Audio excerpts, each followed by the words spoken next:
ജനാധിപത്യത്തിലും നീതിന്യായ വ്യവസ്ഥയിലും ഇന്ത്യൻ ജനതയ്ക്ക് ഒരുപാട് പ്രതീക്ഷ പകർന്നു കിട്ടിയ ഒരു പകലാണ് കടന്നുപോയത്. അധികാരത്തിന്റെ തണലിലെ കാട്ടുകൊള്ള ആവർത്തിക്കാൻ ഒരു ജനതയെ നോക്കൂത്തിയാക്കി നടത്തിയ പരാക്രമമെല്ലാം പരപ്പന അഗ്രഹാര ജയിലിൽ ഒടുങ്ങാൻ പോവുകയാണ്. എന്നിട്ടും യജമാനത്തെപ്പോലെ മറ്റൊരു പനീർശെൽവത്തെ നിർമ്മിക്കാനുള്ള ആർത്തിയും അത്യാഗ്രഹവും അവർ തുടരുകയാണ്. അതാണ് ഇന്ത്യൻ രാഷ്ട്രീയത്തിന് തമിഴിന്റെ ദ്രാവിഡ രാഷ്ട്രീയം സമ്മാനിച്ച ചിന്നമ്മയെന്ന ശശികല. പ്രൈം ഡിബേറ്റ് ആരംഭിക്കുന്നു. ആദ്യം പ്രധാന വാർത്തകൾ. അഴിയെണ്ണും മുമ്പ് ഭരണം പിടിക്കാൻ ശശികലയുടെ ജീവൻ മരണ പോരാട്ടം. അനധികൃത സ്വത്ത് സമ്പാദന കേസിൽ കുറ്റക്കാരി തന്നെയെന്ന് സുപ്രീം കോടതി. ഉടൻ കീഴടങ്ങണം. 3 വർഷവും 5 മാസവും ശിക്ഷ അനുഭവിക്കണം. 10 കോടി രൂപ പിഴയും നൽകണം. 10 വർഷത്തേക്ക് മത്സരിക്കുന്നതിനും വിലക്ക്. വിധി അറിഞ്ഞു പൊട്ടിക്കരഞ്ഞ് ശശികല. പുനഃപരിശോധനാ ഹർജി നൽകും. സുപ്രീം കോടതി വിധിയിൽ തളരാതെ പുതിയ രാഷ്ട്രീയ നീക്കങ്ങളുമായി ശശികല പക്ഷം. AIADMK നിയമസഭാ കക്ഷി നേതാവ് എടപ്പാടി പളനിസ്വാമി ഗവർണറെ കണ്ടു. ഭൂരിപക്ഷം പേരുടെ പിന്തുണയുണ്ടെന്ന അവകാശവാദം. MLA മാർ ഒപ്പം നിൽക്കുമെന്ന് പനീർശെൽവവും. രാഷ്ട്രീയ അട്ടിമറിക്കില്ലെന്ന് സ്റ്റാലിൻ. കണ്ണൂരിൽ കൊലപാതക രാഷ്ട്രീയത്തിന് അറുതി വരുത്താൻ സർവകക്ഷി യോഗ തീരുമാനം. സംഘർഷരഹിത ജില്ലയാക്കും. പോലീസിന് പൂർണ്ണ പ്രവർത്തന സ്വാതന്ത്ര്യം. സ്റ്റേഷനിൽ നിന്ന് പ്രതികളെ ബലമായി ഇറക്കുന്ന പതിവ് തടയും.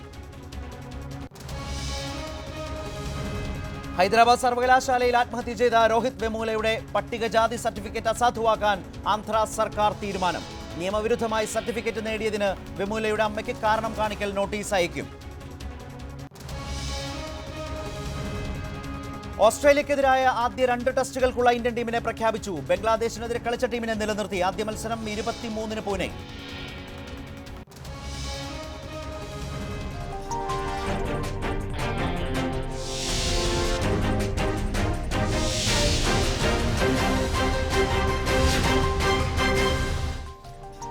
ഇന്ത്യൻ ജനാധിപത്യത്തിന് ഇനി മുതൽ ഈ ദിനം വാലന്റൈൻ ദിനമല്ല, ശശികല ശശിയായ ദിനമാണ്.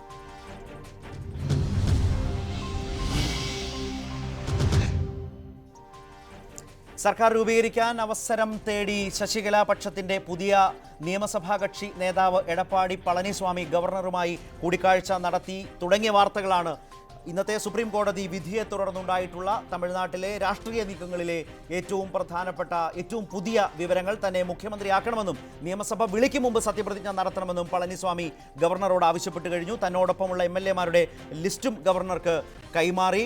പനീർശെൽവവും പക്ഷവും തൊട്ടു പിന്നാലെ ഗവർണറെ കണ്ട് പുതിയ സാഹചര്യങ്ങൾ അറിയിച്ചു. പളനിസ്വാമിയുടെ തെരഞ്ഞെടുപ്പ് നിയമപരമല്ല എന്നാണ് പനീർശെൽവം പക്ഷത്തെ വി മൈത്രേയനും മനോജ് പാണ്ഡ്യനും ഗവർണറെ അറിയിച്ചത്. ഇങ്ങനെയൊക്കെ സംഭവവികാസങ്ങൾക്ക് ഇടയാക്കിയത് സുപ്രീം കോടതിയുടെ വിധിയാണ്. കർണാടക ഹൈക്കോടതിയുടെ വിധി റദ്ദാക്കിക്കൊണ്ട് ജയലളിത പ്രതിയായ ശശികല പ്രതിയായ അനധികൃത സ്വത്ത് സമ്പാദന കേസിലെ ബംഗളൂരു വിചാരണ കോടതിയുടെ വിധി ശരിവെച്ചു. ഇനി 3 വർഷം 5 മാസം കൂടി ശശികല ജയിൽ ശിക്ഷ അനുഭവിക്കണം എന്ന വിധി വന്നതോടുകൂടിയാണ് ശശികല തൻ്റെ മുഖ്യമന്ത്രി മോഹം അവസാനിപ്പിച്ച് തൻ്റെ സ്വന്തക്കാരനെ മുഖ്യമന്ത്രി പദത്തിലേക്ക് എത്തിക്കാൻ വേണ്ട കരുനീക്കങ്ങൾ ഇന്ന് ആരംഭിച്ചതും മുമ്പ് സൂചിപ്പിച്ച നിലയിൽ കാര്യങ്ങൾ എത്തുന്നതിനും ഇടയാക്കിയത്. ഇപ്പോൾ ചെന്നൈയിൽ നിന്ന് CN പ്രകാശ് ആദ്യം ചേരുകയാണ്. ഒപ്പം പ്രൈം ഡിബേറ്റിൽ മുൻ ഗവർണർ ശ്രീ K ശങ്കരനാരായണൻ ചേരുന്നു. പ്രമുഖ അഭിഭാഷകൻ അഡ്വക്കേറ്റ് രാംകുമാർ ചേരുന്നു.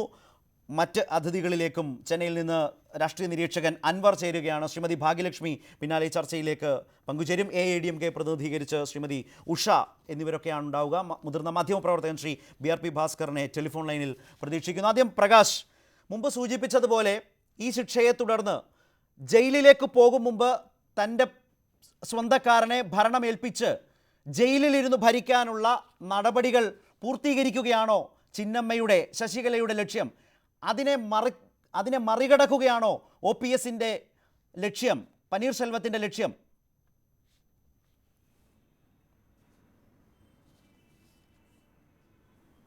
തീർച്ചയായും ശരത്ത്, കോടതി വിധി പ്രതികൂലമായിട്ടും ശശികല തൻ്റെ അധികാര സ്വാധീനം വിട്ടുകളയുന്നില്ല എന്ന് വേണം മനസ്സിലാക്കാൻ. കാരണം കോടതി വിധി വരുന്നതിന് തലേന്ന് തന്നെ MLA മാരോടൊപ്പം കഴിഞ്ഞ 4 ദിവസമായി റിസോർട്ടിൽ കഴിയുന്ന MLA-മാരോടൊപ്പം അവർ തലേ ദിവസം രാത്രി തന്നെ അവിടെ എത്തുന്നു, ഒരു ദിവസം അവിടെ തങ്ങുന്നു, ഇപ്പോഴും അവർക്കൊപ്പം തന്നെ അവിടെ തങ്ങുകയാണ്. ഏതായാലും ഗോൾഡൻ ബേ റിസോർട്ടിൽ തങ്ങിയ ശശികല ഈ വിധി വന്ന ശേഷവും രാഷ്ട്രീയ കരുനീക്കങ്ങൾ വളരെ ശക്തിയായി തന്നെ ഒരുക്കുന്നു എന്ന് വേണം മനസ്സിലാക്കാൻ. ആദ്യം വിധി വന്ന ശേഷം അവർ പൊട്ടിക്കരയുന്നു. അതിനുശേഷം MLA-മാർ രണ്ട് ഘട്ടമായി പുറത്തിറങ്ങി മാധ്യമപ്രവർത്തകരെ കാണുന്നു. അവർ ശശികലയ്ക്കൊപ്പമാണെന്ന സന്ദേശം ജനങ്ങൾക്ക് നൽകുന്നു, പൊതുവിൽ രാഷ്ട്രീയ കേന്ദ്രങ്ങൾക്ക് നൽകുന്നു. അതിന് തൊട്ട് പിന്നാലെയാണ് എടപ്പാടി പളനിസ്വാമിയെ നിയമസഭാ കക്ഷി നേതാവായി വിത്തിൻ മിനിറ്റ് അവർക്ക് തെരഞ്ഞെടുക്കാൻ കഴിയുന്നു. അതിൽ കാര്യമായ അഭിപ്രായ വ്യത്യാസങ്ങൾ ഇല്ലാതെ തന്നെ അവർക്ക് എടപ്പാടി പളനിസ്വാമിയെ തെരഞ്ഞെടുക്കാൻ കഴിഞ്ഞു. ഏറ്റവും ഒടുവിൽ ജയലളിതയുടെ സഹോദരപുത്രനായ ദീപകിനെ മുഖ്യമന്ത്രി പദത്തിലേക്ക് അവരോധിക്കാനുള്ള ഒരു ശ്രമം കൂടി ജയലളിതയുമായി വൈകാരികമായി ബന്ധമുള്ള AIADMK പ്രവർത്തകർക്ക് നേതാക്കന്മാരെ സമാധാനിപ്പിക്കാനും അവരെ ഒപ്പം കൂട്ടുന്നതിനും വേണ്ടി ശശികലയുമായി അടുത്ത് ബന്ധമുള്ള വ്യക്തി കൂടിയാണ് ദീപക്. അതുകൊണ്ട് ദീപകിനെ റിസോർട്ടിലേക്ക് വിളിച്ചു വരുത്തുന്നു. അതിനുശേഷം ദീപകിനെ മുഖ്യമന്ത്രി സ്ഥാനാർത്ഥിയായി ഉയർത്തിക്കാട്ടാൻ വേണ്ട ശ്രമം നടത്തുന്നു. പക്ഷേ അതിന് കാര്യമായ ചലനങ്ങൾ സൃഷ്ടിക്കാൻ കഴിയാത്ത സാഹചര്യത്തിലാണ് മുതിർന്ന നേതാവും മന്ത്രിയുമായ എടപ്പാടി പളനിസ്വാമിയെ നിയമസഭാ കക്ഷി നേതാവായി തെരഞ്ഞെടുക്കുന്നത്. ബഹുഭൂരിപക്ഷം MLA-മാരെയും രേഖാമൂലം ഒപ്പിട്ട് ആ കത്തിൽ, ഗവർണർക്ക് നൽകുന്ന കത്തിൽ, സർക്കാർ രൂപീകരണ അവകാശവാദം ഉന്നയിച്ച് ഗവർണർക്ക് നൽകുന്ന കത്തിൽ ഒപ്പിടിക്കാൻ കഴിയുന്നു. MLA-മാർ പുറത്തിറങ്ങി ഈ പാർട്ടിയിൽ അഭിപ്രായ വ്യത്യാസമില്ലെന്നും പന്നീർശെൽവം വർഗവഞ്ചകനാണെന്നും പരസ്യമായി പ്രഖ്യാപിക്കുന്നു. അതിനുശേഷമാണ് ഗവർണറുമായി പളനിസ്വാമി കൂടിക്കാഴ്ച നടത്തുന്നത്, സർക്കാർ രൂപീകരണ അവകാശവാദം ഉന്നയിക്കുന്നത്. അതായത് ഇന്ന് കോടതി വിധി വന്നതിന് ശേഷം ശശികല തന്നെയാണ് തമിഴ്നാട് രാഷ്ട്രീയത്തിൽ അല്ലെങ്കിൽ AIADMK രാഷ്ട്രീയത്തിൽ കാര്യങ്ങൾ നിയന്ത്രിക്കുന്നത് എന്ന് വേണം മനസ്സിലാക്കാൻ. മറുചെറിയാകട്ടെ, കോടതി വിധി വന്ന ശേഷം പന്നീർശെൽവത്തിന്റെ ഗ്രീൻവേസ് റോഡിലുള്ള വസതിയിൽ വലിയ തോതിലുള്ള ആഘോഷം, പടക്കം പൊട്ടിച്ചും പാട്ടുപാടിയും നൃത്തമാടിയുമാണ് അവർ ആ ആഘോഷം പങ്കുവച്ചത്. ഒരു തെരഞ്ഞെടുപ്പിൽ ഒരു മുന്നണി ജയിക്കുന്നതിന്റെ പ്രതീതിയായിരുന്നു അവിടെ ഉണ്ടായിരുന്നത്. പക്ഷേ അത് നൈമിഷികമായിരുന്നു എന്ന് പറയേണ്ടി വരും. കാരണം MLA-മാർ കാര്യമായി കൂറുമാറുന്നില്ല. റിസോർട്ടിൽ തന്നെ വീണ്ടും MLA-മാർ കഴിയുന്നു. കഴിഞ്ഞ 5 ദിവസമായി റിസോർട്ടിലാണ് കഴിയുന്നത്. ഇനി കാത്തിരുന്ന് കാണേണ്ടത് ശരത്ത്, വളരെ പ്രധാനപ്പെട്ട കാര്യം, ഗവർണർ എന്ത് തീരുമാനമെടുക്കും എന്നതാണ്. ഇന്ന് വൈകിട്ടാണ് പന്നീർശെൽവം വിഭാഗത്തിലെ പ്രമുഖ നേതാവായ മൈത്രേയൻ MP ഗവർണറെ കാണുന്നുണ്ട്. അവരും സർക്കാർ രൂപീകരണവുമായി അവകാശവാദം ഉന്നയിക്കുന്നതോടൊപ്പം തന്നെ വളരെ പ്രധാനപ്പെട്ട ഒരു ആവശ്യം ഉന്നയിക്കുന്നത്, നിയമസഭാ സാമാജികർ നിർബന്ധിതമായ തടവിലാണ് റിസോർട്ടിൽ, അതുകൊണ്ട് അവരെ മോചിപ്പിക്കണം. ഈ ഒപ്പ് ശേഖരണം അടക്കം, MLA-മാരുടെ ഒപ്പ് ശേഖരണം അടക്കം വ്യാജമാണ്, അവിടെ അസംതൃപ്തിയുണ്ട്. അതുകൊണ്ട് ആ MLA-മാരെ മോചിപ്പിക്കാനുള്ള ഇടപെടൽ നടത്തണമെന്നാണ്. ഒരു ഘട്ടത്തിൽ പന്നീർശെൽവവും പാണ്ഡ്യരാജനും അടക്കമുള്ള നേതാക്കൾ റിസോർട്ടിലെത്തി MLA-മാരുമായി സംസാരിച്ച് MLA-മാരെ മോചിപ്പിക്കും എന്നടക്കമുള്ള വാർത്തകൾ പുറത്തു വന്നു. പക്ഷേ പോലീസിന്റെ ശക്തമായ ഇടപെടലാണ് അത് മരവിപ്പിച്ചതും അത് തടഞ്ഞതും. അങ്ങനെ വന്നാൽ ഒരു കലുഷിതമായ ഒരു അന്തരീക്ഷത്തിലേക്ക് പോയേനെ. പക്ഷേ ഇപ്പോഴും വീണ്ടും ഒരു രാഷ്ട്രീയ അനിശ്ചിതത്വമുണ്ട്. കാരണം ശശികലയുടെ വിധിയാണ് ഇതിന് നിർണായകം എന്ന് പറഞ്ഞെങ്കിൽ പോലും ഗവർണർ ഇനിയും സർക്കാർ രൂപീകരണത്തിന് ആരെയും ക്ഷണിച്ചിട്ടില്ല എന്നതാണ് ഏറ്റവും പ്രധാനപ്പെട്ട വസ്തുത ഈ രാത്രി നൽകാൻ കഴിയുന്നത്. കാരണം ഇനി ഗവർണറാണ് തീരുമാനമെടുക്കേണ്ടത്. എത്രയും പെട്ടെന്ന്, അതായത് നാളെയെങ്കിൽ നാളെ വിശ്വാസ വോട്ട് തേടാൻ സഭ വിളിച്ചു ചേർക്കണമെന്നാണ് പന്നീർശെൽവം വിഭാഗം ആവശ്യപ്പെടുന്നത്. അതുകൊണ്ട് മറുചേരിയിൽ ശശികല വിഭാഗത്തിൽ ഐക്യമുണ്ട് എന്ന് പറയുമ്പോൾ തന്നെ പാർട്ടിയുടെ ഐക്യം, ഒപ്പം തന്നെ ജയലളിതയുടെ വികസന കാഴ്ചപ്പാട്, അവരുടെ ആശയം നടപ്പാക്കാൻ അതുകൊണ്ട് മനസ്സാക്ഷിയോട് നിങ്ങൾ ചോദിക്കണമെന്ന പരസ്യ പ്രസ്താവനയാണ് MLA-മാർക്ക് മുന്നിൽ പന്നീർശെൽവം വെക്കുന്നത്. ഏതായാലും നിർണായകമായ നിമിഷങ്ങൾ തന്നെയാണ്. കുതിരക്കച്ചവടം, ഒപ്പം തന്നെ കാലുമാറ്റം, കൂറുമാറ്റം, ഇതെല്ലാം ഇനിയും കാണാനിരിക്കുന്നു. പക്ഷേ മുഖ്യ പ്രതിപക്ഷമായ DMK കാര്യങ്ങൾ സാവധാനം വിലയിരുത്തുകയാണ്. മറ്റ് ഭരണ പ്രതിസന്ധിയിലേക്കോ മറ്റൊരു അട്ടിമറിയിലേക്കോ അവർ കടക്കാൻ ഉദ്ദേശിക്കുന്നില്ല എന്നടക്കം സ്റ്റാലിൻ പ്രഖ്യാപിച്ചിട്ടുണ്ട്.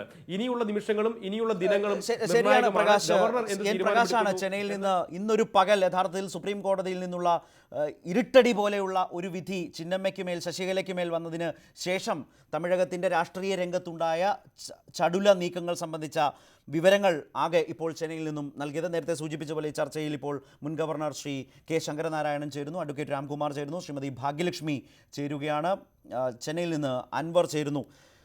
ശ്രീ K. ശങ്കരനാരായണൻ, ഇപ്പോൾ നോക്കുമ്പോൾ ഗവർണറാണ് ശരി.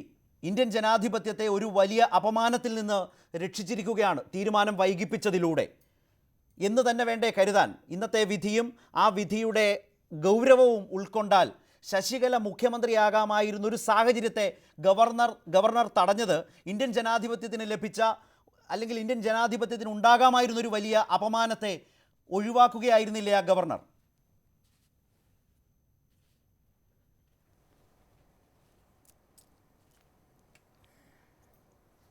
ശശികലയുടെ വിധി വന്നതിന് ശേഷം ഉണ്ടായിട്ടുള്ള മാറ്റങ്ങൾ നമ്മൾ മനസ്സിലാക്കാതിരിക്കാൻ പറ്റില്ല. ഇന്നലത്തെ ശശികലയും ഇന്നത്തെ ശശികലയും തമ്മിൽ വ്യത്യാസമുണ്ട്. ശശികല ADMKയുടെ ജനറൽ സെക്രട്ടറി ആയിട്ട് തിരഞ്ഞെടുക്കപ്പെട്ട വ്യക്തിയാണ്. ഗവർണർക്ക് ഇതിൽ ഭരണഘടനാപരമായിട്ട് മാത്രമേ തീരുമാനം എടുക്കാൻ സാധിക്കുകയുള്ളൂ. ശശികലയെ മുഖ്യമന്ത്രിയാവുന്നത് ഗവർണർ തടഞ്ഞു എന്ന് പറയുന്നത് ശരിയാണ് എന്നെനിക്ക് തോന്നുന്നില്ല. ഗവർണർ കുറച്ച് സമയമെടുത്തു എന്ന് മാത്രമേ അതിൽ പറയാൻ സാധിക്കുള്ളൂ. ഗവർണർക്ക് സമയമെടുത്താലും തെറ്റായ തീരുമാനമെടുക്കാതെ ശരിയായ തീരുമാനമെടുക്കേണ്ടത് ഗവർണറുടെ ചുമതലയാണ്. ഇതേവരെ ഗവർണർ ചെയ്തിട്ടുള്ളത് ശരിയാണ് എന്നുള്ളതാണ് എൻ്റെ അഭിപ്രായം. പക്ഷേ ഇപ്പോൾ ഇനി ബാക്കി തീരുമാനമെടുക്കേണ്ട മുഴുവൻ ചുമതലയും ഭരണഘടനാപരമായി ഗവർണർക്കാണ്. സാധാരണയായി നമ്മളുടെ പാർലമെൻ്ററി ഡെമോക്രസിയിൽ ഏത് പാർട്ടിയുടെ നേതാവിനെ തിരഞ്ഞെടുത്തോ ഭൂരിപക്ഷമുള്ള നേതാവിനെ തിരഞ്ഞെടുത്താൽ ആ നേതാവാണ് മുഖ്യമന്ത്രിയായിട്ട് വരിക. ഇവിടെ സംഭവിച്ചിരിക്കുന്നത് തിരഞ്ഞെടുപ്പ് നടന്നിട്ടുള്ളത് ഒരു ഫ്ലുംസി സിറ്റുവേഷനിലാണ്. അപ്പോൾ ഇവരെ കൊണ്ട് ഒപ്പിട്ട് കൊണ്ടുവന്ന് ഗവർണർക്ക് കൊടുത്തിരിക്കുകയാണ്. ആ ഒപ്പ് ശരിയാണോ എന്നുള്ളത് ഗവർണർക്ക് ബോധ്യപ്പെടണമെങ്കിൽ വേണമെങ്കിൽ ഗവർണർക്ക് അതിനൊരു വെരിഫിക്കേഷൻ നടത്താം. ആ വെരിഫിക്കേഷൻ നടത്തിയിട്ട് വേണമെങ്കിൽ സത്യവാചകം ചെല്ലാം. ഇതിൽ ഏറ്റവും അഭികാമ്യമായ ഒരു കാര്യം എനിക്ക് തോന്നുന്നത് യാതൊരുവിധ കോൺട്രവേഴ്സിയും ഇല്ലാതെ പോകാൻ നിയമസഭയിൽ ഭൂരിപക്ഷം തെളിയിക്കാനുള്ള അവകാശം കൊടുക്കുന്നതാണ്, സൗകര്യം കൊടുക്കുന്നതാണ് നല്ലത് എന്നെനിക്ക് തോന്നുന്നു. വളരെ പ്രധാനപ്പെട്ട നിരീക്ഷണങ്ങളിലേക്കാണ് താങ്കൾ കടന്നു വരുന്നത്. ഞാൻ മടങ്ങി വരാം താങ്കളിലേക്ക്. അഡ്വക്കേറ്റ് രാംകുമാർ, ഈ സുപ്രീം കോടതി വിധി കൂടി അതിൻ്റെ രാഷ്ട്രീയത്തിലേക്ക് വരുമ്പോൾ തന്നെ വളരെ പരമപ്രധാനമാണ് ആ സുപ്രീം കോടതി വിധി. 2016 ഫെബ്രുവരിയിൽ 20 ദിവസമാണ് ഈ കേസിൽ സുപ്രീം കോടതി വാദം കേട്ടത്. അതിനുശേഷം കഴിഞ്ഞ വർഷം ജൂൺ 7 വിധി പറയാൻ മാറ്റിയ കേസാണ് ഇന്ന് വിധി പറഞ്ഞത്. അഴിമതിക്കെതിരായ രാജ്യത്താകെ വളരെ ഗൗരവത്തോടുകൂടി കോടതികൾക്ക് പരിഗണിക്കേണ്ടി വരുന്ന ഒരു വലിയ വിധിന്യായമായി ഇത് മാറുകയാണോ? ജസ്റ്റിസ് റോയ് എഴുതിയതുപോലെ സത്യപ്രതിജ്ഞ ചെയ്തവർ അഴിമതിക്കാരാകുമ്പോൾ ജനങ്ങൾ അതിനെതിരെ കൈകോർക്കണം എന്നുവരെ എഴുതുന്ന ഒരു വിധിന്യായമാണ്. കുറ്റമറ്റ പഴുതടച്ച വളരെ പ്രധാനപ്പെട്ട ഒരു വിധിയായി പല കാരണങ്ങളാൽ താങ്കൾ ഇതിനെ കാണുന്നുണ്ടോ? കാരണം ഹൈക്കോടതിയുടെ വിധി റദ്ദാക്കിയാണ് പ്രതികളെ വീണ്ടും ജയിലിലേക്ക് അയക്കുന്നത്.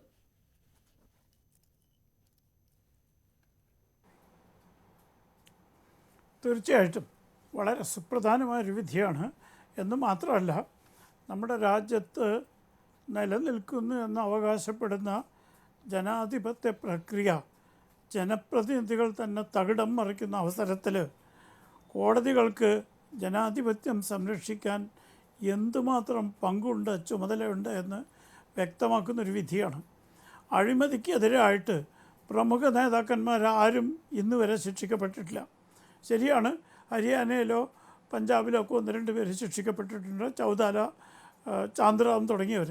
അതല്ലാതെ ഇന്ത്യൻ രാഷ്ട്രീയത്തിലെ അഴിമതിക്ക് കുപ്രസിദ്ധി നേടിയ, ജനങ്ങൾ അഴിമതിക്കാരാണെന്ന് വിശ്വസിക്കുന്ന ഒരൊറ്റ നേതാവ് പോലും ഇന്ന് വരെ ശിക്ഷിക്കപ്പെട്ടിട്ടില്ല. കാരണം നിയമത്തിൻ്റെ പഴുതുകളിലൂടെ അവർ രക്ഷപ്പെടുകയാണ്. ഈ കേസ് തന്നെ 21 കൊല്ലക്കാലം എടുത്തു അഴിമതിയുണ്ടെന്ന് കണ്ടുപിടിക്കാൻ. അതും ഹൈക്കോടതി വിചാരണ കോടതിയുടെ വളരെ വിശദമായ ഒരു വിധി, വളരെ കൂലങ്കഷമായൊരു വിധി, എല്ലാ വസ്തുക്കളും പരാമർശിക്കുന്ന വിധി ഹൈക്കോടതി തീരെ അശ്രദ്ധയോടുകൂടി റദ്ദ് ചെയ്യുകയും പ്രതികളെ വിട്ടയക്കുകയും ചെയ്തു. അത് ജനാധിപത്യത്തിന് വലിയ ആഘാതമാണ് ഉണ്ടാക്കിയത്. ഇപ്പം സുപ്രീം കോടതി വിധി വന്നിട്ടില്ലായിരുന്നെങ്കിൽ, അല്ലെങ്കിൽ വിധി മറിച്ചായിരുന്നെങ്കിൽ തമിഴ്നാട്ടിലെ ജനാധിപത്യത്തിൻ്റെ കശാപ്പ് നടന്നേനെ. കാരണം ആ വിധിയിൽ ഉൾപ്പെട്ട ആളുകൾ വിധിക്ക് ശേഷവും പെരുമാറുന്നത് കാണുമ്പോൾ ഇവരുടെ കയ്യിൽ ജനാധിപത്യം സുരക്ഷിതമാണോ എന്ന് സാധാരണക്കാർ സംശയിക്കുന്നു.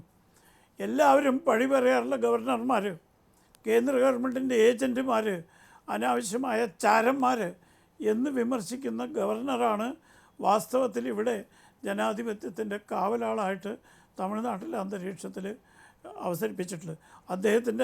അദ്ദേഹം അറിഞ്ഞോ അറിയാതെ ചെയ്തതാണെങ്കിലും അദ്ദേഹത്തിൻ്റെ കൈകളിൽ ജനാധിപത്യം സുരക്ഷിതമാണ് എന്ന് നമുക്ക് പറയേണ്ടി വന്നിരിക്കുന്നു. പിന്നെ ശ്രീ ശങ്കരനാരായണൻ പറഞ്ഞു ഭൂരിപക്ഷം തെളിയിക്കേണ്ട നിയമസഭ. തീർച്ചയായിട്ടും നമ്മുടെ സുപ്രീം കോടതി ആവർത്തിച്ച് പറയുന്നത് ഫ്ലോർ ടെസ്റ്റിനെ കുറിച്ചാണ്. പക്ഷേ ഫ്ലോർ ടെസ്റ്റ് നടത്താൻ അവകാശം ആർക്കാണ്? മുഖ്യമന്ത്രിക്കാണ്. മുഖ്യമന്ത്രിയോ അധികാരത്തിലിരിക്കുന്ന ഒരാളോ തന്നിൽ വിശ്വാസമുണ്ടെന്ന്, കാരണം മുഖ്യമന്ത്രിയും മന്ത്രിസഭയോടും സഭയോടാണ് ഉത്തരവാദിത്തം. ആ ഉത്തരവാദിത്തം നിർണ്ണയിക്കുന്നത് വിശ്വാസ വോട്ടിൽ കൂടിയാണ്. സഭയുടെ വിശ്വാസമുള്ള ആൾക്ക് ഭരണാധികാരം കേൾക്കണം. പക്ഷേ ഇതാരും നേടും? ശശികലയെ പോലെയുള്ള കുൽസിത പ്രവൃത്തികൾ ചെയ്ത് MLA-മാരെ സ്വതന്ത്രമായി വിടാതെ, അവരുടെ മണ്ഡലങ്ങൾ പ്രവർത്തിക്കാൻ അനുവദിക്കാതെ, അവരുടെ വീടുകളിൽ പോകാതെ, ഒരു ആഡംബര റിസോർട്ടിൽ കൊണ്ട് തടങ്കൽ വെച്ച് അവരുടെ ഒപ്പ് മേടിച്ച് ഗവർണറെ കൊണ്ട് ഞാനാണ് ഭൂരിപക്ഷം എന്ന് തെളിയിക്കാൻ ശ്രമിക്കുന്നത് എന്തൊരു പരിഹാസ്യമായ ജനാധിപത്യ പ്രക്രിയയാണ്. അടിയന്തരാവസ്ഥക്കാലത്ത് പോലും ഇതുപോലെ നടന്നിട്ടില്ല. MLA-മാർ എന്ത് വേണമെങ്കിൽ ഒപ്പിട്ട് കൊടുക്കും. ആ സ്ഥിതിവിശേഷത്തിലാണ്. അതുകൊണ്ട് ബഹുമാനപ്പെട്ട ഗവർണറിൽ മഹത്തായൊരു കർത്തവ്യം, രാജ്യത്തിൻ്റെ ജനാധിപത്യം സംരക്ഷിക്കാനുള്ളൊരു കർത്തവ്യം ഇപ്പോൾ കൈവന്നിരിക്കുകയാണ്.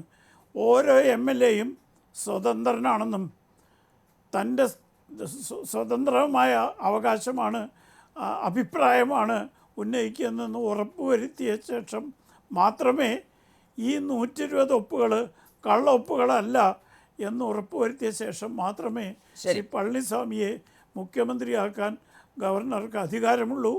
163 അനുച്ഛേദത്തിൻ്റെ അന്തസത്ത അതാണ് ഗവർണർ നിഷ്കരിക്കുന്നതാണ് ഞാൻ മനസ്സിലാക്കിയത്. ഞാൻ മടങ്ങി വരാം.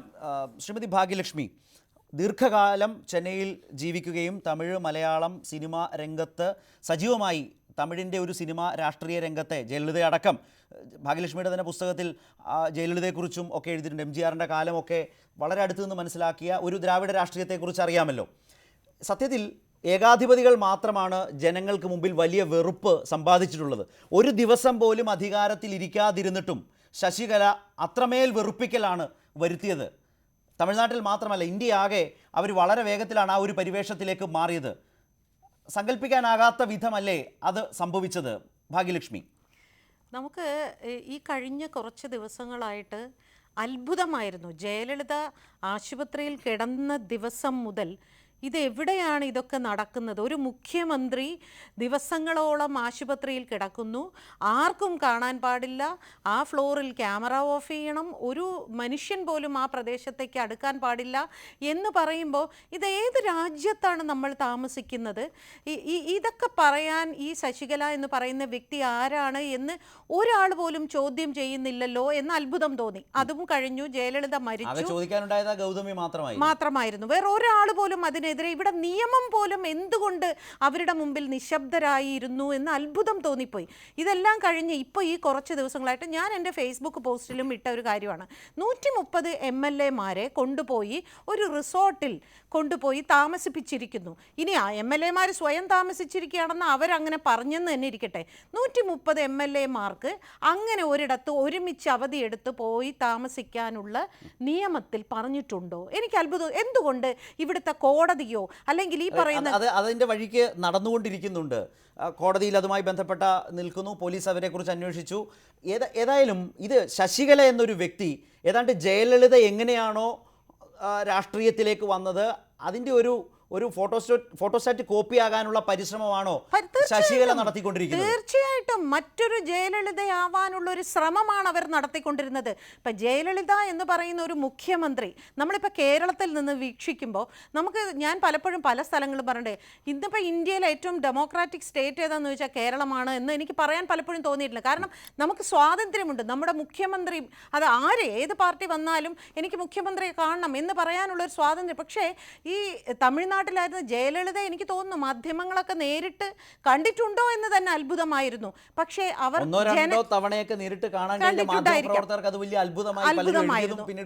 എന്നൊക്കെ നമുക്ക് സമാധാനിക്കാം. പക്ഷേ ഇതാര് ഒരു എലക്ഷൻ പോലും, ഒരു തെരഞ്ഞെടുപ്പിൽ പോലും ഭാഗമാകാതെ ഒരു വ്യക്തി ഇവർ എന്ത് സംസാരിക്കും? ഇവർക്ക് എത്രമാത്രം രാഷ്ട്രീയത്തെക്കുറിച്ച് അറിവുണ്ട്?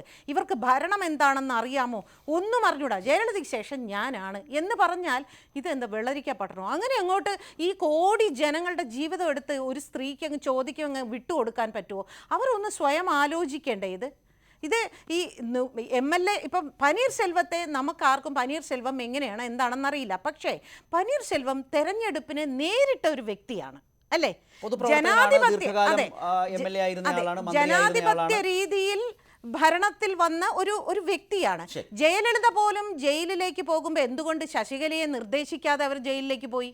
പലപ്പോഴും ജയലളിത പോകുന്ന സമയത്ത് മുഴുവനും ജയലളിത പനീർശെൽവത്തിനെയാണ് ഭാരമേൽപ്പിച്ചിട്ട് പോയിട്ടുള്ളത്. ഒരിക്കലും അപ്പോൾ ജയലളിതയ്ക്ക് പോലും നന്നായിട്ട് അറിയാം ശശികല ഭരിച്ചാലും എവിടെ വരെ ഭരിക്കും എന്നുള്ളത്. എന്തായാലും തമിഴ്നാട്ടിലെ ജനങ്ങൾ സത്യം പറഞ്ഞാൽ അതീവ സന്തോഷത്തിലാണ് ഇന്ന് രാവിലെ മുതൽ അവരങ്ങോട്ട് ആഘോഷിക്കുന്നത്. ഭാഗ്യലക്ഷ്മി, അത്രയൊക്കെ ആഹ്ലാദിക്കാനോ ആശ്വസിക്കാനോ വരട്ടെ, ഞാൻ പിന്നാലെ വരാം. പക്ഷെ ജയിലിലിരുന്ന് ഒരു രാജ്യത്തെ, ഒരു സംസ്ഥാനത്തെ ഭരിക്കുന്നത് പോലെയുള്ള കാഴ്ചയ്ക്ക് ഇനിയും ഒരുപാട് സാധ്യതകൾ നിൽക്കുന്നു. ആ സാധ്യതകളൊക്കെ ഉണ്ട് എന്നതാണ് നേരത്തെ ശ്രീ രാംകുമാറും സൂചിപ്പിച്ചത്. ഗവർണറുടെ കയ്യിലാണ് വളരെ പ്രധാനപ്പെട്ട തീരുമാനങ്ങൾ ഇരിക്കുന്നത് ജനാധിപത്യപരമായി. ശ്രീമതി ഉഷ, AIADMK നേതാവ് ചേരുന്നുണ്ട്. യഥാർത്ഥത്തിൽ നമ്മൾ ഇതിനിടയിൽ വിട്ടുപോകുന്ന ഒന്നുണ്ട്. ഒന്ന്, അത് ജയലളിതയെക്കുറിച്ചാണ്. ഇന്ന് യഥാർത്ഥത്തിൽ AIADMK കേന്ദ്രങ്ങൾ നിങ്ങളടക്കം മരണവീട് പോലെ ഇരിക്കേണ്ടതാണ്. ജയലളിത മരിച്ചില്ലായിരുന്നുവെങ്കിൽ ആ നേതാവിൻ്റെ രാഷ്ട്രീയ അന്ത്യം കുറിച്ച വിധിയാണ് ഇന്ന് സുപ്രീം കോടതിയിൽ നിന്നുണ്ടായത്. ആ വിധി ഉണ്ടാകുമ്പോൾ ഇന്ന് പനീർസെൽവം, നിങ്ങളുടെ ഇപ്പോഴത്തെ നേതാവ് പറഞ്ഞത് തമിഴ്നാട് രക്ഷപ്പെട്ടു എന്നാണ്. യഥാർത്ഥത്തിൽ ശശികലയിൽ നിന്നാണോ രക്ഷപ്പെട്ടത്, ജയലളിതയിൽ നിന്നാണ് രക്ഷപ്പെട്ടത് എന്ന സത്യം അറിഞ്ഞോ അറിയാതെയോ പനീർസെൽവവും സമ്മതിക്കുകയാണ്. ശ്രീമതി ഉഷ, ജയലളിത പഠിപ്പിച്ചു വിട്ട പാഠങ്ങളെ ശശികല വീണ്ടും ആവർത്തിക്കുന്നുള്ളൂ. ആ രാഷ്ട്രീയമാണ് തമിഴ്നാടിനെ ഈ വിധത്തിൽ നശിപ്പിച്ചുകൊണ്ടിരിക്കുന്നത്. അതിൻ്റെ മറുപടി ഞാൻ എല്ലാ ചാനലുകളിലും മാറി മാറി പറഞ്ഞതാണ്. ഇന്ന് അമ്മ 77 ദിവസം ഹോസ്പിറ്റലിൽ കിടന്നപ്പോൾ ഒരു സുതാര്യമായ ഒരു വഴികളിലേക്കൂടെ ഈ ശശികല എന്ന് പറയുന്ന മാഡം അമ്മയുടെ ആ ഒരു 77 ദിവസത്തെ ജീവിതചര്യ, അവർക്ക് എന്ത് പറ്റിയിട്ടാണ് ഹോസ്പിറ്റലിൽ അഡ്മിറ്റ് ആയിരിക്കുന്നത്, ഓരോ ദിവസത്തതും വെളിയിലുള്ള, അതായത് അപ്പോളോ ഹോസ്പിറ്റലിന്റെ വാതുക്കൽ. തീർച്ചയായും അതിന്റെ വിശദാംശങ്ങളിലേക്ക് ശ്രീമതി ഉഷ, അതിന്റെ വിശദാംശങ്ങളിലേക്ക് പോകാൻ സമയക്കുറവുണ്ട്. നേരത്തെ ഭാഗ്യലക്ഷ്മിയും പറഞ്ഞതുകൊണ്ടാണ്. പക്ഷെ അത് പറയുമ്പോഴും നിങ്ങളോട് നേരിട്ട് എനിക്ക് ചോദിക്കാൻ ഒന്നുണ്ട്. മറീന ബീച്ചിൽ പോയി 20 മിനിറ്റ് പ്രാർത്ഥിച്ചോ ഇരുന്നതിന് ശേഷം പനീർസെൽവം പറഞ്ഞതിന് ശേഷമാണ് അവിടെയും ഇവിടെയും ഈ വർത്തമാനമൊക്കെ തുടങ്ങിയത്. നിങ്ങൾ AIADMK പ്രവർത്തകരും നേതാക്കളും എവിടെയായിരുന്നു? അന്നൊന്നും നിങ്ങളാരും പരസ്യമായി നിങ്ങളുടെ നേതാവിനെ കൊല്ലാക്കൊല ചെയ്യുന്നുവെങ്കിൽ അത് പറഞ്ഞിട്ടില്ല. പോട്ടെ, പനീർസെൽവം ഇന്ന് പറഞ്ഞ രാഷ്ട്രീയത്തെക്കുറിച്ച് പറയൂ. തമിഴ്നാട് രക്ഷപ്പെട്ടു എന്നാണ് പറഞ്ഞത്. തമിഴ്നാട് രക്ഷപ്പെട്ടത് ജയലളിതയിൽ നിന്നുകൂടിയാണ്. മരണം അവർക്ക് അനുഗ്രഹമായി മാറുകയായിരുന്നു. ഒരു മിനിറ്റ്, ഞാൻ ഈ 77 ദിവസം അമ്മ ഹോസ്പിറ്റലിൽ കിടത്ത അന്ന് മുതൽ എല്ലാ ചാനലുകളിലും ഞാൻ ചോദിക്കുന്ന ചോദ്യമുണ്ട്, അമ്മ എവിടെയെന്ന്. നിങ്ങൾ എൻ്റെ ചോദ്യങ്ങൾ മാത്രം നിങ്ങൾ ശ്രദ്ധിച്ചില്ല എന്നുള്ളതാണ്. കാരണം എൻ്റെ ജീവിതത്തിൽ ഞാൻ ആദ്യമായിട്ട് ഞാൻ ചോദിച്ച ചോദ്യം അത് മാത്രമായിരുന്നു. അമ്മയെ പറ്റിയുള്ള വിവരങ്ങൾ എന്തുകൊണ്ട് റിപ്പോർട്ട് ചെയ്യുന്നില്ല? ശരി, വരവ് വെച്ചു, അത് വരവ് വെച്ചു. ഈ രാഷ്ട്രീയത്തിലേക്ക് വരും, നമുക്കത് മാറ്റി വെക്കാം. ഇനി അന്വേഷിക്കട്ടെ. പനീർസെൽവം പോലും പറയുന്നല്ലോ തമിഴ്നാട് രക്ഷപ്പെട്ടു. യഥാർത്ഥത്തിൽ ആരിൽ നിന്നാണ്? മന്നാർഗുഡി മാഫിയയിൽ നിന്ന്. അവരെ വളർത്തിയതാരാണ്? അവരെ ഇത് പഠിപ്പിച്ചതാരാണ്? തമിഴ്നാട് രക്ഷപ്പെട്ടു. ഉഷ, അവരെ ഇതൊക്കെ പഠിപ്പിച്ചതാരാണ്? ഈ പനീർസെൽവത്തെ ഇതുപോലെ സൃഷ്ടിച്ചെടുത്ത് നിർമ്മിച്ചെടുത്തതാരാണ്? ജയലളിതയല്ലേ? അതേ പാഠമേ ശശികല ഇപ്പോൾ ശ്രമിക്കുന്നുള്ളൂ. ആയിക്കോട്ടെ, അതിൽ നമുക്ക് യാതൊരു, പക്ഷെ ജനങ്ങളാൽ തിരഞ്ഞെടുക്കണമല്ലോ. ഇപ്പൊ ശശികല വന്നാലും OPS വന്നാലും 6 മാസത്തിനുള്ളിൽ ജനവിധി തേടണമല്ലോ. ആ ജനവിധി തേടുമ്പോൾ അവർക്ക് ആവശ്യമുള്ളവരെയാണല്ലോ അവർ തെരഞ്ഞെടുക്കുക. ശ്രീമതി ഉഷ, ഞാൻ വരാം, താങ്കളിലേക്ക് അടക്കം വരാം. കാരണം പനീർസെൽവം വീണ്ടും മറീന ബീച്ചിലെ ജയലളിതയുടെ ശവകുടീരത്തിലേക്ക് പോവുകയാണ്. അമ്മയുടെ ആത്മാവ് എന്തെങ്കിലും പുതുതായി അദ്ദേഹത്തോട് പറഞ്ഞേക്കാം. ശ്രീ അൻവർ, ചെന്നൈയിൽ നിന്നാണല്ലോ. ശശികലയുടെ ഇപ്പോഴത്തെ മനസ്സിലിരിപ്പ്, എൻ്റെ പളനിസ്വാമിയെ മുഖ്യമന്ത്രിയാക്കിയേ ഞാൻ പരപ്പന അഗ്രഹാര ജയിലിലേക്ക് പോകൂ, അതിനുവേണ്ടി ആ റിസോർട്ടിൽ കഴിയും, ആ നിഴല് മാഞ്ഞാൽ MLA-മാർ ചിലപ്പോൾ കളം മാറിയേക്കാം, അതുകൊണ്ട് ഞാൻ പോകില്ല. എങ്ങനെയും ആ MLA-മാരെ അവിടെ നിന്ന് ചാടിച്ചാൽ മാത്രമേ തനിക്ക് രക്ഷയുള്ളൂ. അതിനെന്താണ് അമ്മ പുതുതായി പറഞ്ഞു തരുന്നതെന്ന് അറിയാൻ പനീർസെൽവം വീണ്ടും മറീന ബീച്ചിലേക്ക് പോകുന്നു. എത്ര അപഹാസ്യമായ രാഷ്ട്രീയമാണ് തമിഴ്നാട് കണ്ടുകൊണ്ടിരിക്കുന്നത്.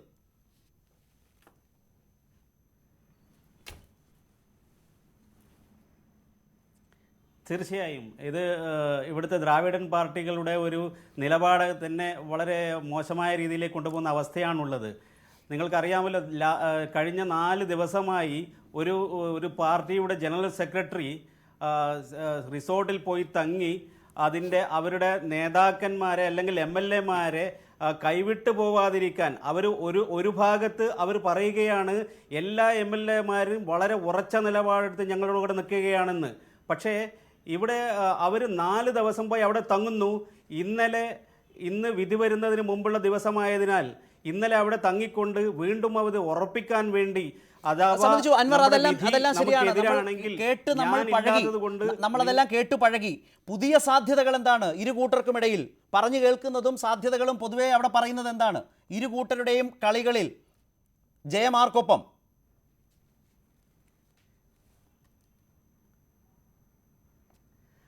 അതാണ് പറഞ്ഞു വന്നത്. ജയമാർക്കൊപ്പം എന്ന് വെച്ച് കഴിഞ്ഞാൽ അതുകൊണ്ടാണല്ലോ ഇന്ന് OPS-ഉം പാണ്ഡ്യരാജനും ഒക്കെ തന്നെ മൈത്രേയനും ഗവർണറെ കാണുന്നതും.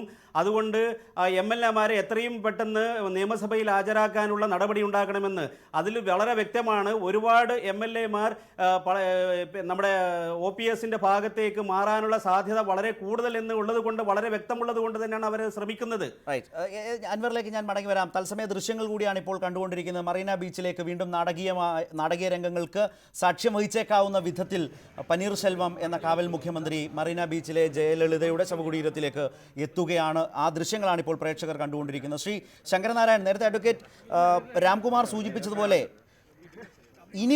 ഇനിയുള്ള കളികൾക്ക് നിന്നുകൊടുക്കാത്ത വിധത്തിൽ വളരെ ജനാധിപത്യപരമായി ഒരു സംസ്ഥാനത്തെ രക്ഷിക്കേണ്ട ഉത്തരവാദിത്വത്തിലാണ് ഗവർണർ എങ്കിൽ എങ്ങനെയാണ് ഗവർണർ പെരുമാറേണ്ടത്? പറഞ്ഞു കേൾക്കുന്ന 2 കാര്യങ്ങൾ: ഒന്ന് ഫ്ലോർ ടെസ്റ്റ്, അല്ലെങ്കിൽ ചിലപ്പോൾ രാഷ്ട്രപതി ഭരണം. ഈ 2 സാധ്യതകളും ഗവർണറുടെ മനസ്സിലുണ്ട് എന്ന് വളരെ ഉത്തരവാദിത്തപ്പെട്ട ആളുകളുടെ അഭിമുഖങ്ങളിലൂടെ പുറത്തു വരുന്നു.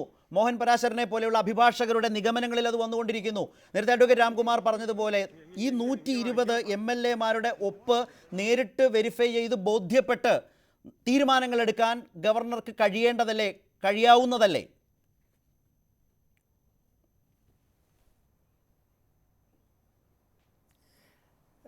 അഡ്വക്കേറ്റ് രാംകുമാർ അദ്ദേഹം പറഞ്ഞത് ഭരണഘടനാപരമായിട്ട് കാര്യങ്ങളാണ്. ഇവിടെ ഞാൻ മറ്റ് രാഷ്ട്രീയത്തിലേക്ക് ഇപ്പോൾ പുഷ്പാർച്ചന നടത്താൻ പോകണോ ആ വക കാര്യമൊന്നുമില്ല. ഇതിൽ പ്രധാനപ്പെട്ട ഒരു മെയിൻ പോയിന്റ് ഗവർണർ എന്ത് തീരുമാനമെടുക്കുന്നു എന്നുള്ളതാണ്. ഇവിടെ ഇപ്പോൾ പുതിയ മുഖ്യമന്ത്രി ഉണ്ടാക്കുന്നതാണ് ഗവർണറുടെ ചുമതല. ഭൂരിപക്ഷമുണ്ട് എന്ന് പറഞ്ഞിട്ട് ഒരു നേതാവ് ലിസ്റ്റ് കൊടുത്തിരിക്കുന്നു. ഗവർണർക്ക് വേണമെങ്കിൽ പേഴ്സണൽ വെരിഫിക്കേഷൻ നടത്താം. ഇപ്പോൾ ഗവർണർക്ക് അതിനുള്ള അധികാരമുണ്ട്. പേഴ്സണൽ വെരിഫിക്കേഷൻ നടത്തിയിട്ട് സാറ്റിസ്ഫൈ ചെയ്യാം.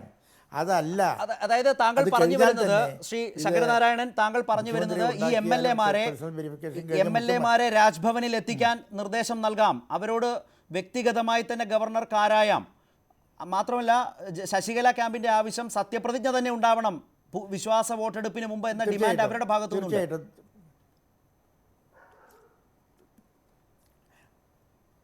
ഇത് കഴിഞ്ഞതിന് ശേഷം ഗവർണർക്ക് തീർച്ചയായിട്ടും അത് തീരുമാനിക്കാം. അത് കഴിഞ്ഞ് തീരുമാനമെടുത്തു കഴിഞ്ഞാലും എന്നാലും ഫ്ലോറിൽ പിന്നെ ഭൂരിപക്ഷം തെളിയിക്കേണ്ട ചുമതലയുണ്ട്. പിന്നെയും ഫ്ലോറിൽ ഭൂരിപക്ഷം തെളിയിക്കണം. അതാണ് അതിൻ്റെ കീഴ്വഴക്കവും ചട്ടവും കോൺസ്റ്റിറ്റ്യൂഷനും പ്രസിഡൻറ്റും ഒക്കെ. ഒരു കാര്യം കൂടി, അതിൽ മാത്രമാണ് അപ്പോൾ നമ്മൾ പിൻ പോയിന്റ് ചെയ്യേണ്ടത്. അല്ലാതെ മറ്റു കാര്യങ്ങളിലൊന്നും നമ്മളിപ്പോൾ ഡിസ്കഷൻ നടത്തിയിട്ട്. ശരിയാണ്, സഭയിൽ ഭൂരിപക്ഷം തെളിയിക്കുക.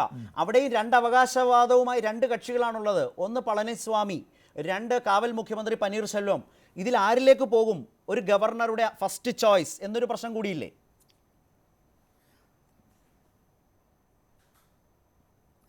അല്ല, ഫസ്റ്റ് ചോയ്സ് പറഞ്ഞല്ലോ, ഗവർണർ സാറ്റിസ്ഫൈ ചെയ്താൽ ഒരാളെ മുഖ്യമന്ത്രി ആക്കണമല്ലോ. ഇപ്പോൾ കാവൽ മുഖ്യമന്ത്രിയാണ്. കാവൽ മുഖ്യമന്ത്രി, ഒരു മുഖ്യമന്ത്രി വരുന്നു, നിയമസഭ വിളിച്ചു കൂട്ടുന്നു, നിയമസഭയിൽ ഫ്ലോർ ടെസ്റ്റ് നടത്തുന്നു. അല്ല, എങ്ങനെയായാലും ഒരാളല്ലേ ജയിക്കുള്ളൂ. ഏതായാലും ഒരാളല്ലേ ജയിക്കുള്ളൂ. 2 ആൾക്ക് ഭൂരിപക്ഷം ഉണ്ടാവില്ലല്ലോ. ഞാൻ താങ്കളിലേക്ക് കോംപ്ലിക്കേഷനുള്ള ഒരു കാര്യമൊന്നുമല്ല. 2 ആൾക്ക് ഭൂരിപക്ഷം ഉണ്ടാവില്ല എന്നുള്ളത് ഉറപ്പല്ലേ. അതായത് ഞാൻ ഒരു ചെറിയ ഇടവേളയിലേക്ക് പോകുമ്പോൾ തന്നെ ഒരു പ്രധാനപ്പെട്ട പുതിയ വിവരം കൂടി വരുന്നു. ജയലളിതയുടെ സഹോദരി പുത്രി ദീപയും മറീന ബീച്ചിൽ എത്തിയിരിക്കുകയാണ്.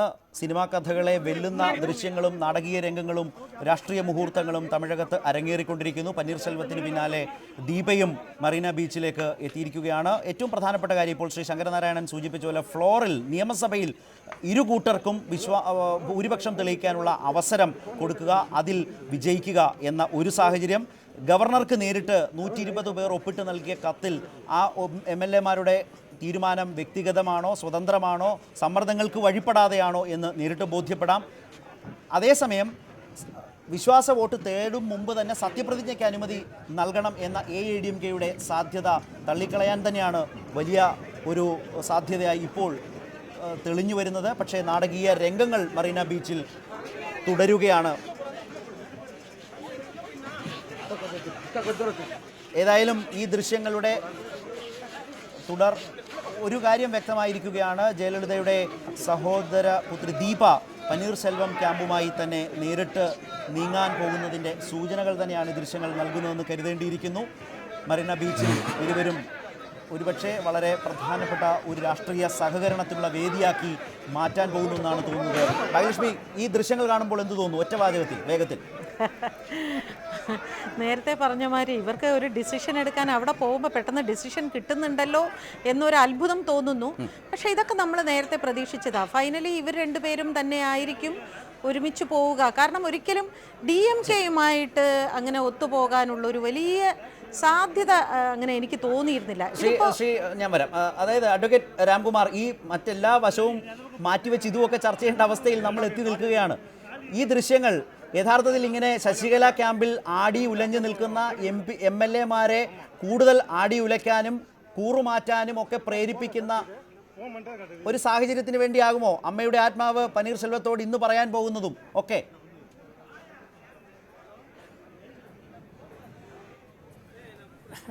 അല്ല, ഒരു കാര്യം വ്യക്തമാണ്.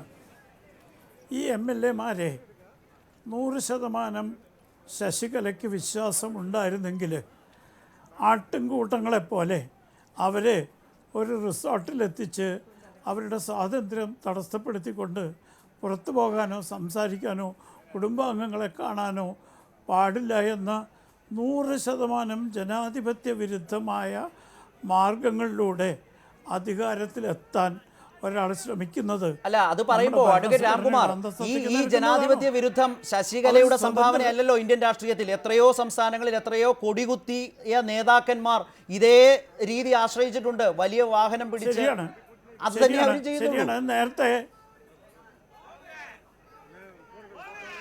തീർച്ചയാണ് നേരത്തെ നിങ്ങളുടെ പ്രതിനിധി അൻവർ പറഞ്ഞത് ശരിയല്ല. ഇത് ദ്രവീഡിയൻ രാഷ്ട്രീയത്തിൻ്റെ പ്രതിഫലനമല്ല. കർണാടകത്തിലുണ്ടായിട്ടുണ്ട്, ഛത്തീസ്ഗഡിലുണ്ടായിട്ടുണ്ട്, മധ്യപ്രദേശിലുണ്ടായിട്ടുണ്ട്. പക്ഷേ എൻ്റെ അഭിപ്രായത്തിൽ നമ്മൾ ജനാധിപത്യം അർത്ഥപൂർണ്ണമാവണമെങ്കിൽ ജനങ്ങളുടെ പ്രതിനിധികളാണ് വോട്ട് ചെയ്യുന്നതെന്ന് ഉറപ്പുവരുത്തുന്നുണ്ടെങ്കിൽ ഗവർണറിൽ നിക്ഷിപ്തമായ അധികാരം അദ്ദേഹം ഭരണഘടനയുടെ ചട്ടക്കൂട്ടിൽ നിന്നുകൊണ്ട് നിർഭയമായി പ്രവർത്തിക്കുകയാണെങ്കിൽ തീർച്ചയായിട്ടും ആദ്യം എൻ്റെ അഭിപ്രായത്തിൽ അദ്ദേഹം ചെയ്യേണ്ടത് ഈ MLA-മാരെ സ്വതന്ത്രരാക്കുകയാണ്. അതിന് ഹൈക്കോടതിയുടെ അനുവാദം അദ്ദേഹത്തിന് ആവശ്യമില്ല. കാരണം MLA-മാർ അസംബ്ലിയോട് കൂറ് പുലർത്തുന്നവരാണ്.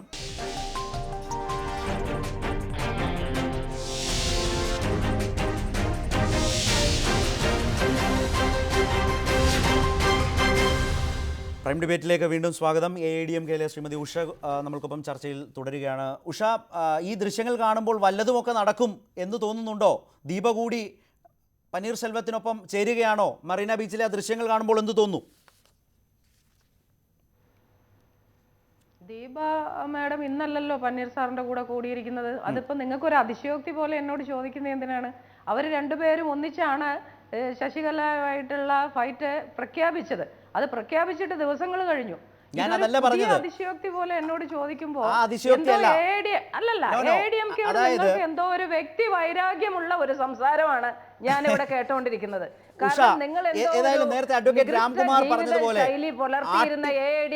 ആട്ടിൻകൂട്ടങ്ങളെ പോലെ റിസോർട്ടിൽ കുറെ MLA-മാരെ അടച്ചിട്ടിരിക്കുന്നു. അവരെ അവിടെ നിന്ന് മോചിപ്പിച്ച് നിങ്ങൾക്ക് പുറത്തു കൊണ്ടുവരണം. എങ്കിൽ മാത്രമേ പന്നീർസെൽവത്തിന് ഉദ്ദേശിച്ച നിലയിൽ നിങ്ങൾക്ക് കാര്യങ്ങളെ മുന്നോട്ട് കൊണ്ടുപോകാൻ കഴിയൂ. അതിന് മറീന ബീച്ചിലേക്കുള്ള ഈ രണ്ടാം വരവിൽ ദീപ കൂടി കൂടെ ചേരുമ്പോൾ അങ്ങനെയുള്ള ചോദ്യങ്ങളാണ് വല്ലതുമൊക്കെ ചോദിക്കേണ്ടത്. സംഭവിക്കുമെന്നാണോ? നിക്ക്. സംഭവിക്കാൻ വേണ്ടിയാണ് ഈ 130 പേരെ കൊണ്ടുപോയി അടച്ചിട്ടെടുത്തെന്ന് അവരിൽ പലരും ഇറങ്ങി ഓടിയത്.